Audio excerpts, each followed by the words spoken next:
মানুষের সভ্যতা হাজার হাজার বছর ধরে এগিয়ে এসেছে, কিন্তু এমন কিছু প্রাচীন আবিষ্কার বা নির্মাণ রয়েছে যেগুলো আজও বিজ্ঞানীদের মাথা ঘুরিয়ে দেয়। কে বা কারা বানালো, কেন বানালো এবং কীভাবেই বা বানালো, এসব প্রশ্নের কোনো জবাব নেই। তো হেই গাইস, আমি হৃদয় এবং তোমরা দেখছো ফিল্ম ফ্যাক্ট বাংলা। চলো আজ জেনে নিই পৃথিবীর এমনই 10টি রহস্যময় প্রাচীন আবিষ্কার যেগুলো আজও এক অমীমাংসিত ধাঁধা হয়ে রয়ে গিয়েছে। So without wasting any more time, let's start our today's video.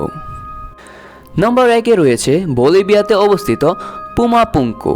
বলিভিয়ার Andes পর্বতমালার মাঝে এই রহস্যময় ধ্বংসাবশেষ পাওয়া গেছে। বিশাল বিশাল পাথর যেগুলো এক একটার ওজনে 50 টনের বেশি। 1 মিলিমিটার পার্থক্য ছাড়াই এদের কাটা হয়েছে, যেন কোনো আধুনিক লেজার কাটার মেশিন ব্যবহার করা হয়েছে এগুলো তৈরি করতে। কিন্তু এটা 200 বছর আগের কাজ। এবং এখানে প্রশ্ন হচ্ছে, এত নিখুঁত এত বড় পাথর কোথা থেকে, কিভাবে আর কেন এনেছিল মানুষ, এবং এগুলোকে এত নিখুঁতভাবে কিভাবে কাটলো তারা? তাহলে এটা কি আসলে মানুষের কাজ, নাকি মানুষদের পূর্বে এলিয়েনরা এগুলো তৈরি করে রেখে গিয়েছে? সেটার উত্তর বিজ্ঞানীদের কাছে আজও নেই। তো নাম্বার 2-এ রয়েছে ইস্টার আইল্যান্ডের মূর্তি। প্যাসিফিক মহাসাগরের মাঝে এই ছোট দ্বীপে রয়েছে 900-এরও বেশি বিশাল মূর্তি। প্রতিটা মূর্তির ওজন গড়ে 14 টন করে। আজও কেউ জানে না কে এই মূর্তিগুলো তৈরি করেছিল, কেন করেছিল, আর কীভাবে তারা এত বড় বড় পাথর সরিয়ে মূর্তি বানালো। এবং আরেকটা রহস্যময় ব্যাপার হলো, এদের চোখের দিক সবসময় আকাশের দিকে তাকিয়ে থাকে কেন? তাহলে কি তাদেরকে আকাশ থেকে আসা কোনো অ্যাডভান্স সিভিলাইজেশন তৈরি করেছিল? আচ্ছা, যাই হোক। নাম্বার 3-এ রয়েছে বাগনা, মিয়ানমারের বাগান স্তূপ। মিয়ানমারের বাগান শহরে রয়েছে 2000-এরও বেশি প্রাচীন বৌদ্ধ মন্দির। ধারণা করা হয় প্রায় 1000 বছর আগে মাত্র কয়েক দশকের মধ্যেই এগুলো নির্মাণ হয়েছিল। কিন্তু এত কম সময়ে এতগুলো মন্দির, এত নিখুঁত স্থাপত্য, কোনো আধুনিক প্রযুক্তি ছাড়া এটা আসলে কীভাবে সম্ভব হলো, যেটা বর্তমানের এত অ্যাডভান্স টেকনোলজি হওয়ার পরেও কোনোভাবেই সম্ভব না? বিজ্ঞানীরা আজও এই ব্যাপারটা চিন্তা করতে করতে নিজেদের মাথা চুলকিয়ে পাগল হয়ে যাচ্ছে। তো নাম্বার 4-এ রয়েছে রহস্যময় পর্বত মাউন্ট কালিয়াস। এই পর্বতটি হিন্দু, বৌদ্ধ ও জৈন ধর্মের জন্য পবিত্র হলেও এর বৈজ্ঞানিক রহস্য আলাদা। এই পর্বত এত নিখুঁতভাবে চারদিক থেকে এক কোণে কাটা, যেন একটা প্রাকৃতিক না হয়ে কেউ বানিয়েছে। এমনকি এই পর্বত ঘুরে আসার পর মানুষ গড়ির সময় নাকি অদ্ভুতভাবেই পিছিয়ে যায়। বিজ্ঞান এখনও এই টাইমের ব্যাখ্যাটি খুঁজে পায়নি। তবে হিন্দু, বৌদ্ধ এবং জৈন ধর্মের মানুষেরা এটা বিশ্বাস করে যে এখানে তাদের ভগবানের দেখা মিলতে পারে, যে কারণে তারা এখানে এসে পুজো করে থাকে।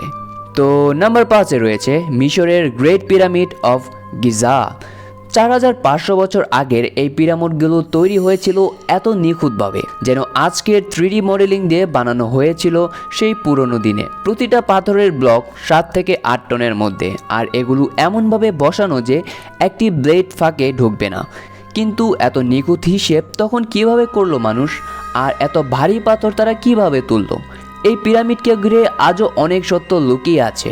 কেউ কেউ বলে যে এই পিরামিড ছিল এলিয়েনদের রাজত্বের জায়গা। আগের যুগে এলিয়েনরা ভিন গ্রহ থেকে আসতো এবং এখানে এসে নিজেদের রাজত্ব করত, কিন্তু এর কোনো সুষ্ঠু ব্যাখ্যা আজ পর্যন্ত পাওয়া যায়নি, যেই কারণে এই এলিয়েন সিভিলাইজেশনের ব্যাপারটা একেবারেই গ্রহণযোগ্য নয়। নাম্বার 6-এ রয়েছে পেরুর স্যাক্সেহুয়ামান। এই প্রাচীন দেয়ালগুলোতে বিশাল বিশাল পাথর এমনভাবে ফিট করা হয়েছে যেন জিগজ্যাগ পাজলের টুকরা। কোনো সিস্টেম বা মেটাল নেই। তারপরেও 1000 বছর পরেও এগুলো এত শক্ত যে ভূমিকম্পেও একটুও কাঁপে না, একটুও নড়ে না। কারা বানালো এবং কিভাবে বা তাদের মাথায় এরকম সুন্দর আইডিয়া জেনারেট হলো? তাহলে কি আদৌ পৃথিবীতে মানুষের আগে এলিয়েনরা বসবাস করত, যারা এই সকল স্থাপত্যগুলো তৈরি করেছে? নাম্বার 7-এ রয়েছে তুরস্কের গফকিল টেপ। এই জায়গাটি এখন পর্যন্ত পাওয়া পৃথিবীর সবচেয়ে পুরনো ধর্মীয় স্থাপনা, প্রায় 11,600 বছরের পুরনো। কিন্তু সমস্যা হলো, এই সময়ের মানুষের উচিত ছিল শিকার করা, গুহায় থাকা। তাহলে কিভাবে তারা এত বড় ধর্মীয় স্থান বানালো এবং কিভাবেই সবাইকে একজোট করে একটি ধর্মে নিয়ে আসলো? এই জায়গা আসলে প্রমাণ করে আমাদের ইতিহাস হয়তো অনেকটাই ভিন্ন ছিল, যার সম্পর্কে আমাদের কোনো রকমের কোনো আইডিয়াই নেই। তো নাম্বার 8-এ রয়েছে জাপানের ইয়োনগুনি সিটি।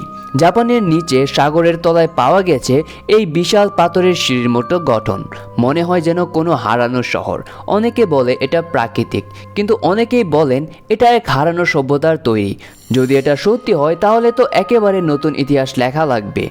তবে মানুষ যেই থিওরি দেখ না কেন, বিজ্ঞানের কাছে কিন্তু সেটার আজও কোনো থিওরি বা ব্যাখ্যা নেই। নাম্বার 9-এ রয়েছে পাকিস্তানের মোহেনজোদারো। এই সভ্যতা প্রায় 4500 বছর আগের, কিন্তু এখানকার কিছু কঙ্কাল এতটাই হঠাৎ করে মারা গিয়েছে যে অনেকে বলে এখানে নাকি একেবারে নিউক্লিয়ার বিস্ফোরণ হয়েছিল। কোনো যুদ্ধের চিহ্ন নেই, কিন্তু বিকিরণের মতো কিছু প্রমাণ পাওয়া গেছে। এটা কি শুধু প্রাকৃতিক, নাকি কেউ অ্যাডভান্স টেকনোলজি ব্যবহার করেছিল এই সভ্যতাকে এখান থেকে ধ্বংস করার জন্য? সেটা হয়তো বা বিজ্ঞানীরা ভবিষ্যতে গিয়ে উন্মোচন করতে পারবে, আবার নাও করতে পারে। তবে যাই হোক, এই লিস্টে সর্বশেষে রয়েছে পাথরের শহর পেট্রা জর্ডান। পুরো একটা শহর খাড়া পাথরের পাহাড়ে কেটে তৈরি করা হয়েছে। পেট্রা এখানে ইউনেস্কো হেরিটেজ, কিন্তু এখনও অজানা কে তৈরি করেছিল আর কিভাবে। এই শহরটা এমনভাবে লুকিয়েছিল যে একে কেউ খুঁজতেই পারেনি শত শত বছর ধরে। তো এই ছিল আমাদের পৃথিবীতে উন্মোচন করা প্রাচীন কিছু স্থাপত্য এবং রহস্য। এই রহস্যময় প্রাচীন স্থান শুধু ইতিহাস নয়, এগুলো এমন প্রশ্ন তোলে যেগুলোর উত্তর হয়তো কোনোদিনও আমরা পাবো না। হয়তো এসবের পিছনে ছিল এমন এক সভ্যতা যাদের জ্ঞান আমাদের কল্পনার বাইরে। এমনকি হতে পারে যে তাদের জ্ঞান আমাদের থেকেও কয়েক গুণ বেশি ছিল। তাই আপনি কি ভাবেন, এগুলো কি মানুষ বানিয়েছে, নাকি ভিন গ্রহের কোনো অ্যাডভান্স সিভিলাইজেশন? কমেন্ট বক্সে কমেন্ট করে জানাতে ভুলবেন না। ভিডিওটা ভালো লাগলে একটা লাইক দিও এবং জানিয়ে দিও তোমার প্রিয় রহস্যময় আবিষ্কার কোনটা। আর হ্যাঁ, সাবস্ক্রাইব করতে ভুলো না এমন আরও অদ্ভুত কন্টেন্টের জন্য। দেখা হচ্ছে পরের ভিডিওতে। Until then, take care, bye by.